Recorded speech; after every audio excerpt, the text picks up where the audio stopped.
Mr. Cruz? Yes, good morning. Good morning. We are here, and whenever you're ready to get started, we are ready.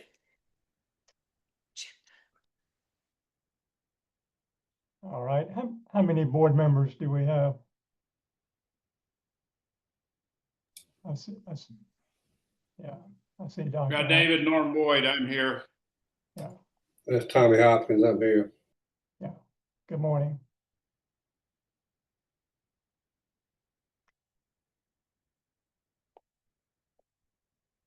Well, it's 9 o'clock. Let's go ahead and begin.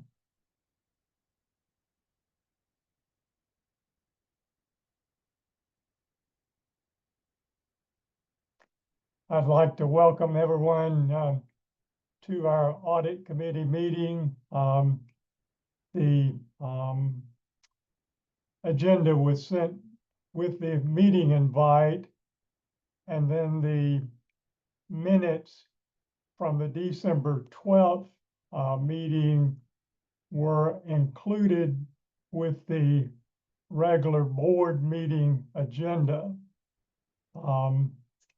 I don't know if you had a chance to look at those minutes from December the 12th.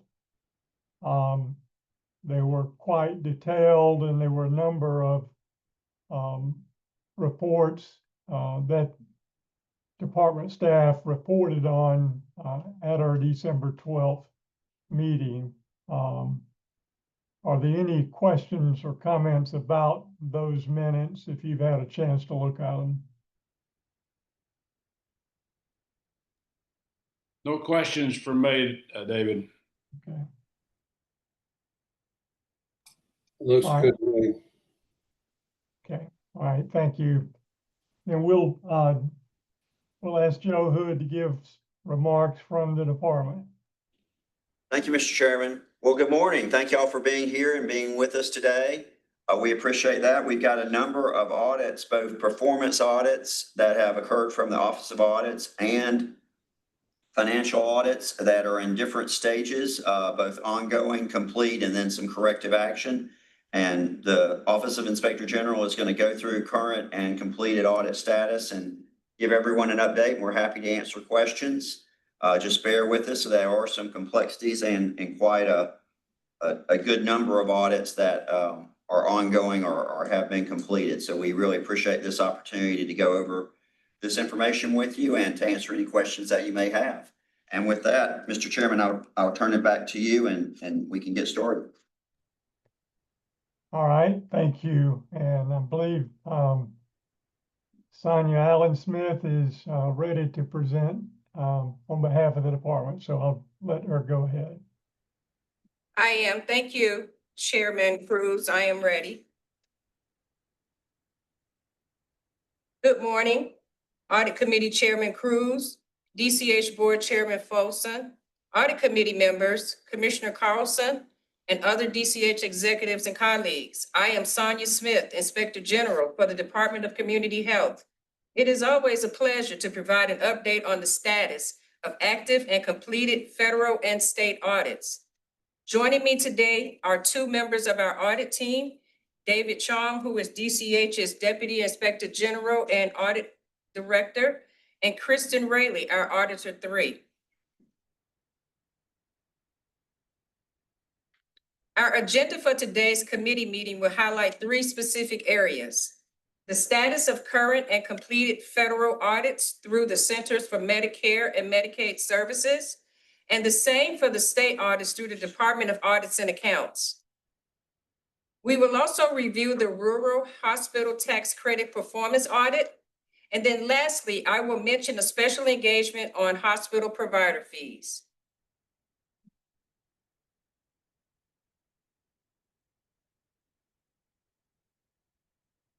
We currently have 2 active audits with our federal partner, CMS. Kristen, can you close the box? Yes, thank you. The first one is the Home and Community-Based Services Assessment.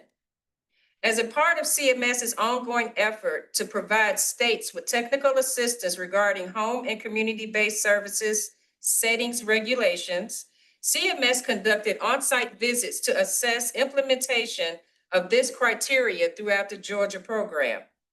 DCH continues to meet with CMS on a regular basis to discuss the status of the approved milestones to ensure that DCH will be 100% compliant with the settings rule by July 2025. This impacts 4 waiver programs, including EDWP, which is the Elderly and Disabled Waiver Program, the ICWP, which is the Independent Care Waiver Program, the NOW, which is New Option Waiver Program, and COMP, which is the Comprehensive Supports Waiver Program. The next one is the Medicaid Managed Care Plan Program Integrity Audit. CMS has conducted an audit of the program integrity activities of the Georgia Managed Care Plans. This audit reviewed the managed care plans' compliance efforts with utilization of cost avoidance efforts and whether the plans have proper safeguards in place to prevent improper payments.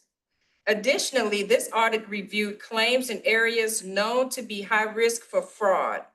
It also included a review to determine if services were medically necessary and that the services were being delivered.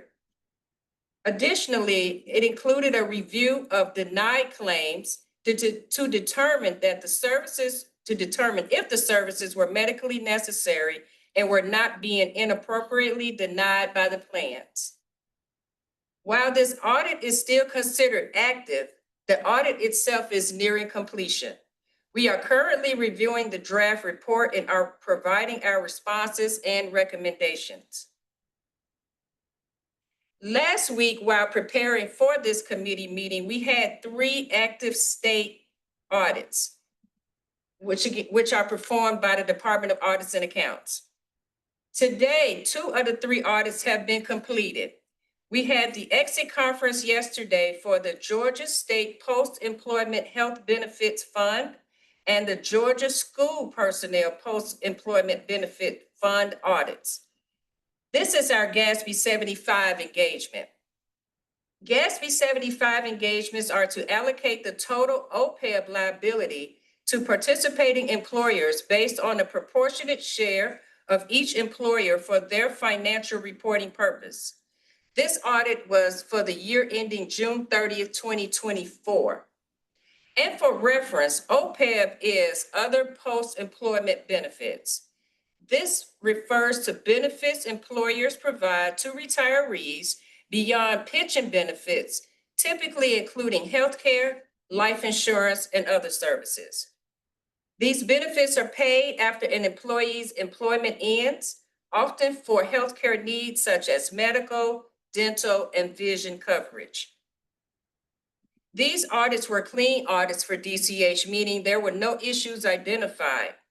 The schedules were presented fairly in all material respects and in accordance with generally accepted accounting principles.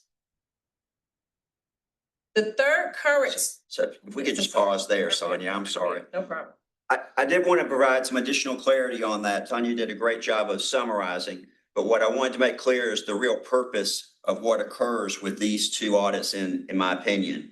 And that is for our state health benefit plan, what we're doing each year is the Department of Audits is creating a schedule of liability primarily for the school personnel post-employment health benefit plan for the state health benefit plan, SHBP, so that the financial statements of each school system demonstrates and shows what their liability is for OPEB.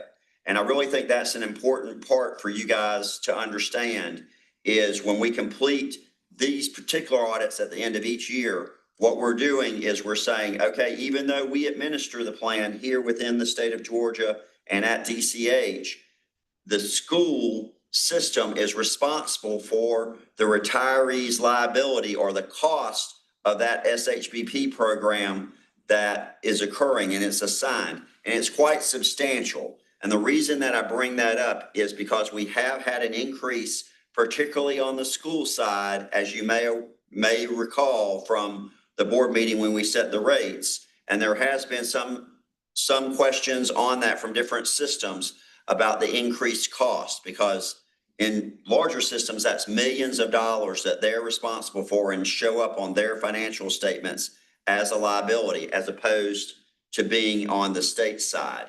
So it's an important report. And even though we call it an audit, its real purpose is to create those liability accounts for the state, the school systems, and to separate them out. And I just wanted to make sure you were clear on that in the event that you get questions. These are the reports that we would go to demonstrate that. In particular, we had an inquiry that we spent some time on with the Georgia Military College, explaining to them what their liability would be and is going forward. So I just want to make sure that you understand that, and that while it is an audit, it is more so the creation of those financial statements. Thank you. This is Tommy. So these liabilities, these are unfunded liabilities that we have. We dealt with this on the Board of Regents. A tremendous number and tremendous volume of dollars were unfunded liabilities that we were responsible for. Do we know what percentage of these liabilities are funded?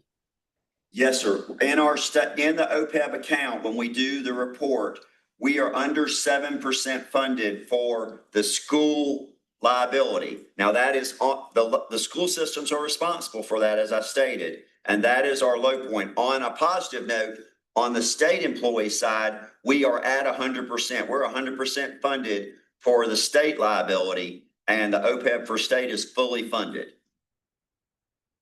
So those local schools, you said 7% is funded. That means that they're responsible for 93%? That's correct.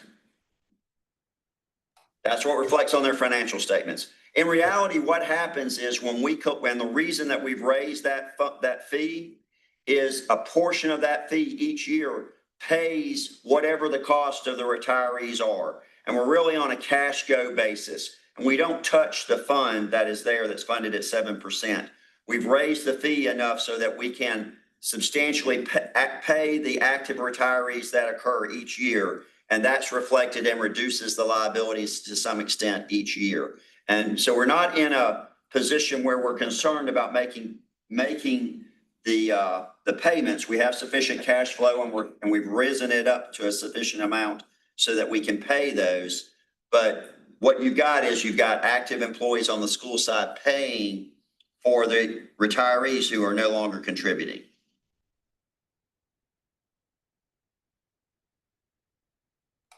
Thank you. Yes, sir. The third current state audit is the Medicaid Dental Program Performance Audit. This is a follow-up to the 2021 Dental Program Performance Audit, which evaluated the fee-for-service Medicaid dental program within DCH. Studies show that declining utilization of dental services, especially preventive care, may lead to increasing negative health outcomes for children covered through Medicaid and ultimately higher healthcare costs. The federal law requires that the state Medicaid program provides all children with full dental benefits. Such benefits includes restorative, preventive, and emergency treatments. While this audit is still considered active, the audit itself is also nearing completion. We received the draft report of this audit this past Monday, June 9th. We are currently reviewing the draft report and will be providing our responses to those recommendations.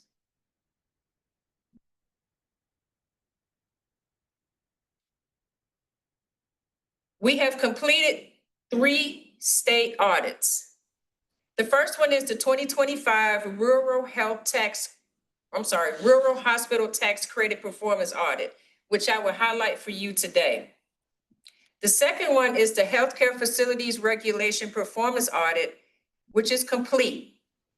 That report was issued this past Thursday, June 5th. This audit focused on the efficiency and effectiveness of the state's efforts to ensure safety and quality of care in Georgia's healthcare facilities. We will review these findings with the audit committee at our next scheduled audit committee meeting, which is September 2025. The fiscal year 2020, I'm sorry, Dave, I'm sorry. Yeah, I just wanted to add a little more color to the Healthcare Facility Regulation Performance Audit. You may see this has been publicized, and there was a news article in reference to this. And I just returned from Amelia Island where the Nursing Home Association had their conference. And there was some confusion by some of the legislators that looked at the news reports that came from this audit. And what I wanted to clarify for you is that this audit is only on personal care homes and assisted living communities. Those are state licensed facilities. They are not nursing homes. So if you get some response, and many times this happens, that folks confuse an assisted living facility or a personal care home with a nursing home, please understand that totally different, right? I mean, you have skilled nursing, as you all know, in the nursing home, which is at a much higher cost in Medicaid. And then assisted living and personal care homes are state licensure and can be very small to very large facilities, but totally private pay and not part of Medicaid. And we're not going to go thoroughly through this. I know Sonia was going to elaborate because this audit has just come out and we still are going through how we're going to formally draft talking points and response and so forth. In the audit itself, in the response, if you get an opportunity to see it or if it's brought to your attention, you will see that we disagreed with many of the findings that occurred, and we also put a response in there to explain the difference between state licensure and the staffing that we have for that versus skilled nursing. But I did want to point it out because a little bit in more detail, because it is out there and I did hear about it this past week. There's nothing, I don't think, of any large concern there. The only other point I want to make to you that the news article in particular did not give light to is this was a COVID period. They went from 2019 to 2020 through 2021, 22, and their statistics are over that time frame. So that was one of the biggest criticisms that we have on this is we weren't able to do on-site audits during the COVID period, as you're aware, and that changes their statistics quite dramatically when you talk about what was accomplished. And it's a major point of discussion when we do develop our talking points and get to a fine tune on how best to discuss the results of this audit. But I don't want to gloss over that, given that it is out there and we do expect that you may hear some discussion around it. Thank you, Sonia.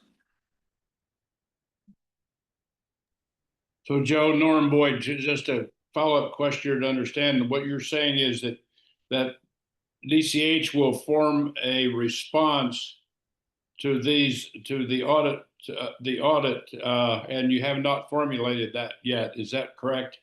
Yeah, we haven't got, there's a response that's embedded in the audit, but we want to have more formal review of what they took for our response and get talking points and be able to describe each action more thoroughly. That's correct, sir. Thanks, Joe. Okay, the third completed audit is the fiscal year 2024 Georgia Annual Comprehensive Financial Report and Single Audit. It covers the period of July 1, 2023 through June 30th, 2024. Annually, the Department of Audits and Accounts audits the federal Medicaid program. This report is required to comply with federal provisions. Again, we will review the findings of this audit with this committee at our next scheduled audit committee meeting, which is scheduled for September 2025. So, and Sonia, I wanted to just give the committee members some additional information here as well. We would go through this in its entirety, but it would take the entire meeting, probably an additional amount of time, to be honest, because it was a very thorough audit and it was a little bit different than some of the financial audits we've had in the past.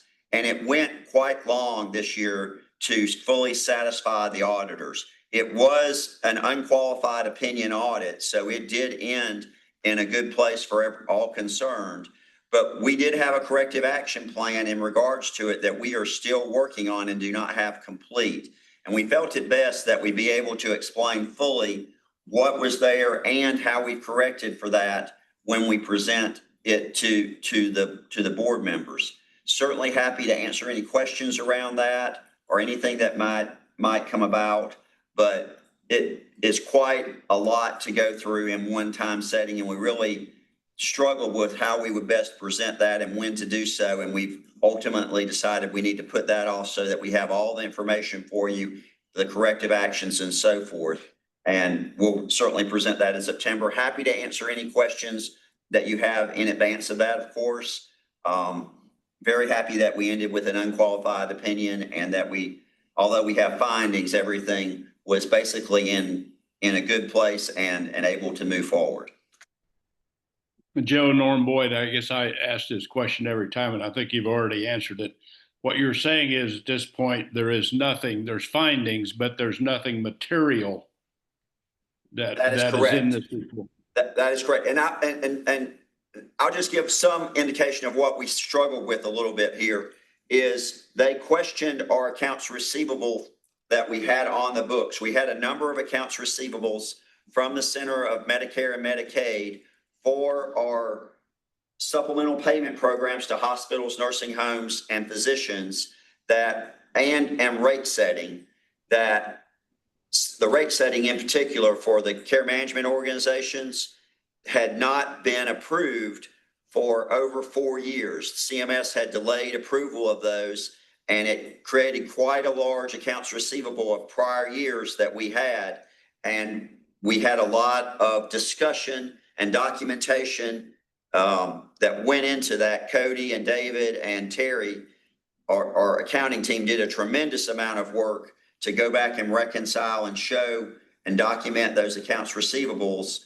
And ultimately, the auditor was satisfied with that result. And then, ironically, to some extent, we got approval for almost all of those, everything but the most current year of the CMO rates for reprocessing almost immediately after the audit concluded. It was before the exit conference. So we've resolved all of really what was in question. And what we're doing on corrective action is how can we do a better reconciliation process in the current year before we get to audit, so that we don't have as many questions or as many concerns.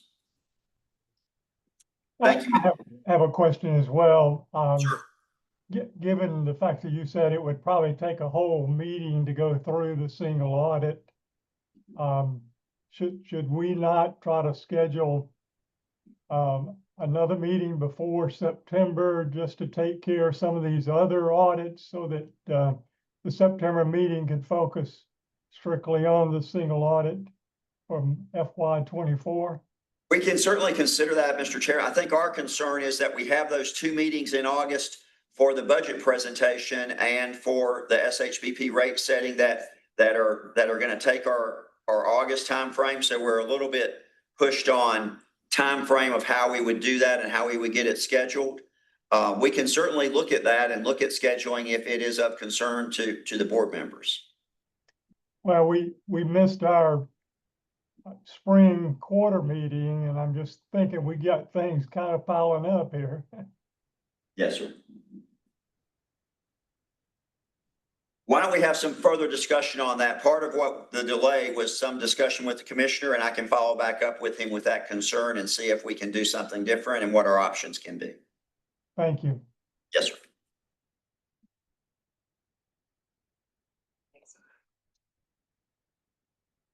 Sonia. Thank you. Oh, I was waiting for the slide. Oh, okay. All right. Well, I'll take a few minutes here and provide you with the results of the 2025 Rural Hospital Tax Credit Performance Audit. State law requires an annual audit of the Rural Hospital Tax Credit Program to include a review of all contributions received by rural hospital organizations, all tax credits received by individuals and corporate donors, and all amounts received by third parties that solicited, administered, or managed these donations. The Rural Hospital Tax Credit was established to provide financial support to rural hospitals by allowing Georgia taxpayers to contribute to eligible rural hospitals and receive a tax credit. Now, this became effective January 1, 2017. As of calendar year 2024, there were 54 rural tax credit eligible hospitals. For a hospital to be eligible to receive these contributions, a hospital must meet the following criteria. They must reside in a county with a population of less than 50,000 or be designated as a critical access hospital, be an acute care licensed hospital that provides inpatient hospital services and participates in Medicare and Medicaid. The hospital must provide healthcare services to indigent patients. The hospital must also have at least 10% annual net revenue from indigent care, charity care, or bad debt, and is operated by a county or municipal authority or is a tax-exempt 501c3 organization. They must also be current with all audits and reports required by law and have a 3-year average patient revenue margin as a percentage of expenses less than 1 standard deviation above the statewide 3-year average of other rural hospitals as calculated by DCH. Now, the Department of Revenue administers the portion of the program related to taxpayer eligibility criteria. The Department of Community Health administers the portion related to hospital eligibility criteria. A third-party vendor, Georgia Heart, provides services to hospitals and contributors, but is under contract with the hospitals, not the state, for these services. This was a clean audit for DCH, meaning we did not have any findings. DCH added steps to its eligibility review procedures, which ensured hospital reports were current and accurate. We verified that all hospitals receiving contributions in tax years 23 and 24 were eligible based on statutory criteria, while we improved our processes and generally complied with state law. The findings for this audit were directed to the Department of Revenue and Georgia Heart. I'll pause to see if there are any questions. Sonia, could you just comment on the general nature of some of the findings that the Department of Revenue were referred to the Department of Revenue? Yes, I have them with me. The recommendation for the Department of Revenue was to continue to ensure contribution amendments are reported and credits are adjusted based on reported amendments. They were to consider formalizing policies for reporting contributions that require amendment to preserve institutional knowledge. And then the last finding was to ensure controls regarding corporate credit limits are implemented appropriately and within the statute of limitations.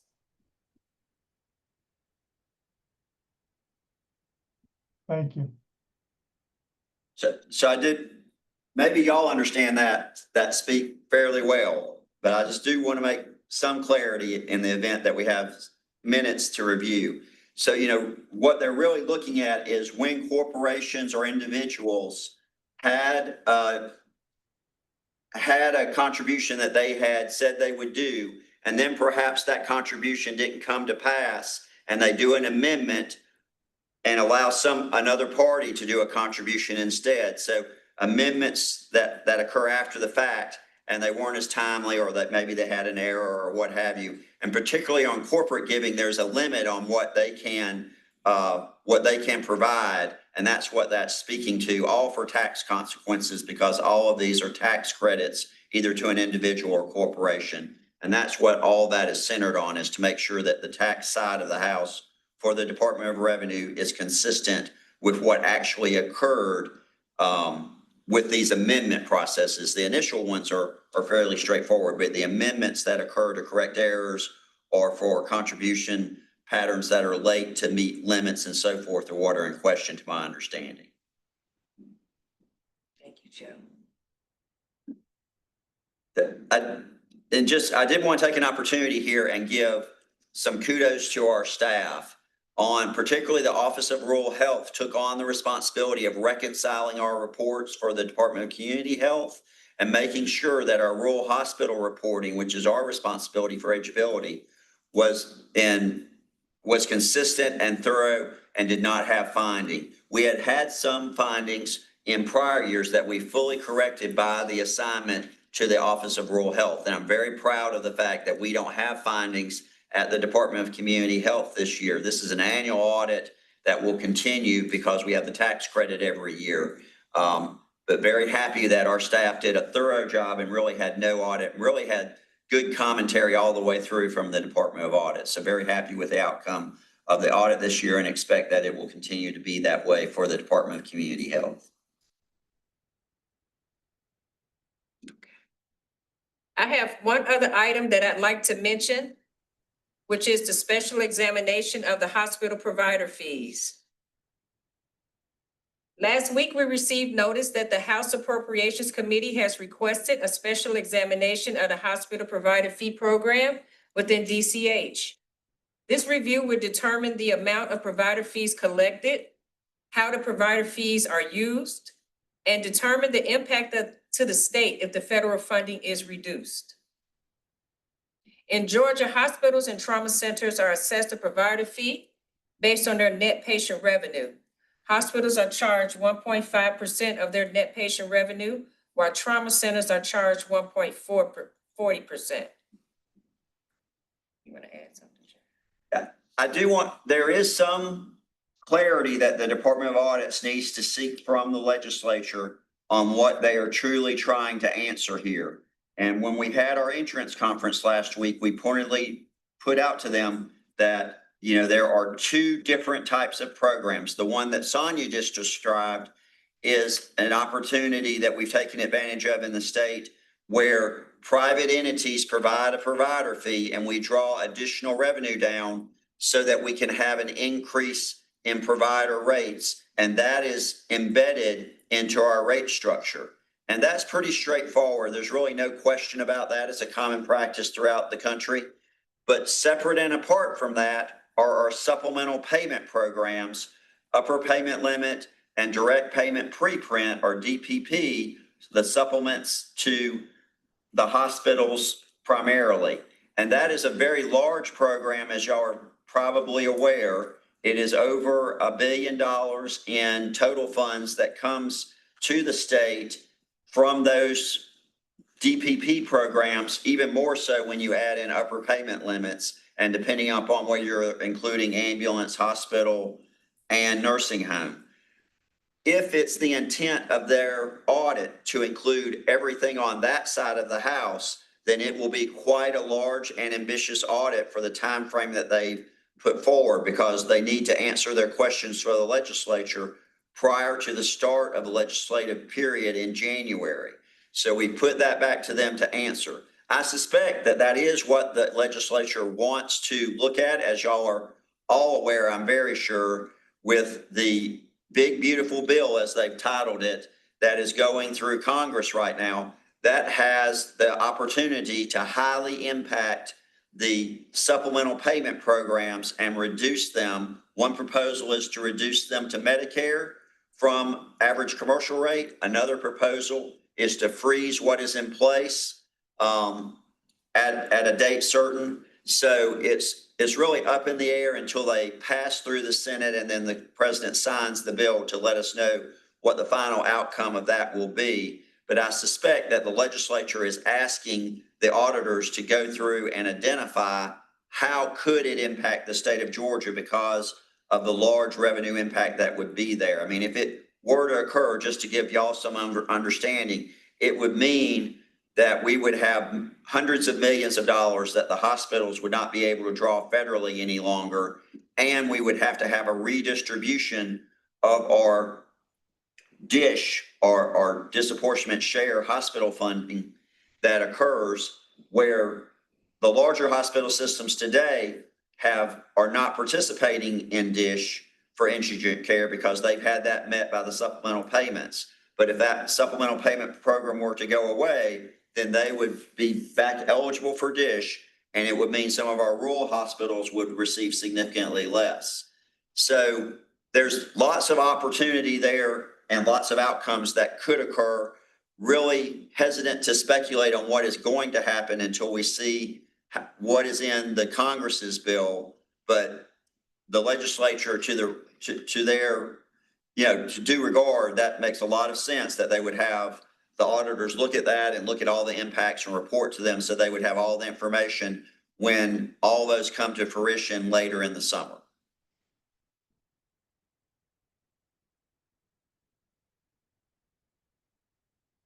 Lastly, I'd like to mention that the leadership of DCH takes every audit as an opportunity to improve and is committed to making the changes necessary to come into compliance. The tone at the top at DCH is very strong. As always, thank you for the opportunity to share this update with you. Please let me know if there are any additional questions. Chairman Cruz, I'll hand it back to you. Thank you, Sonia. We appreciate your presentation, and Joe, we especially appreciate your commentary and helping us understand the magnitude of some of these issues that are under review. Do any of the board members have any comments or questions before we close? No If not- questions here. I'm sorry, go ahead, Norm. No questions here. I just reinforce what you said, that we thank Joe and for his comments and clarifications today. It was very helpful. Thank you.